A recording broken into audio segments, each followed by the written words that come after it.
ଆଜି ଏତେ ସହଜରେ ଦାସ ବାବୁଙ୍କୁ ଛାଡ଼ିଲିନି। ଆଜିର ଡିନର ବାବୁଙ୍କର ଥିଲା ବିରିୟାନୀ, ଆଉ ଆମମାନଙ୍କର ଥିଲା ଶୁଖିଲା ଶୁଖିଲା ଚପ୍କୁ ଆଉ ବ୍ରେଡ୍ ଚପ୍।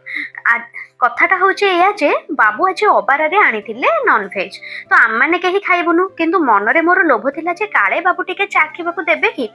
କିନ୍ତୁ କ'ଣ କରିବି, ବାବୁ ସବୁ ବିରିୟାନୀ ଆଜି ବାହାରେ ଫୋପାଡ଼ିଲେ, କହିଲେ କି ଖାଇନ ଭଲ ହେଇଛି, କାହିଁକି ନା ଟେଷ୍ଟ ପୁରା ବେକାର ଥିଲା। କିନ୍ତୁ ମୁଁ କ'ଣ ଏତେ ସହଜରେ ଛାଡ଼ିବା ପିଲା? ସକାଳୁ ସକାଳୁ ବାବୁଙ୍କୁ ଧରିକି ପଳେଇଥିଲି ମାଛ ମାର୍କେଟକୁ, କାହିଁକି ନା ମତେ ଆଜି ଟିକେ ଚୁନା ମାଛ ଖାଇବାର ଥିଲା।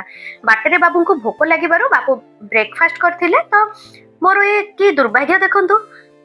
ସମ୍ପୂର୍ଣ୍ଣ ମାଛ ମାର୍କେଟଟା ଘିରିଘିରି ହେଇ ବୁଲିଲା ପରେ ବି ମତେ ଚୁନା ମାଛ କୋଉଠି ବି ମିଳିଲାନି। ଲାଷ୍ଟକୁ ଆକ୍ଚୁଆଲି ସାଙ୍ଗମାନେ ମୁଁ ମାଛ ଖାଇବାକୁ ଭଲ ପାଏନି, କିନ୍ତୁ ମୁଁ ଚିଙ୍ଗୁଡ଼ି ଆଉ ଚୁନା ମାଛ ମୋର ଫେଭରାଇଟ୍ ଅଟେ। ତ ସେଥିପାଇଁ ଲାଷ୍ଟ ଶେଷକୁ ଆମର ଏଇଆ ହେଲା ଯେ ମୋ ପାଇଁ କିଛି ଚିଙ୍ଗୁଡ଼ି ଆସିଥିଲା ଆଉ ଘର ଲୋକଙ୍କ ପାଇଁ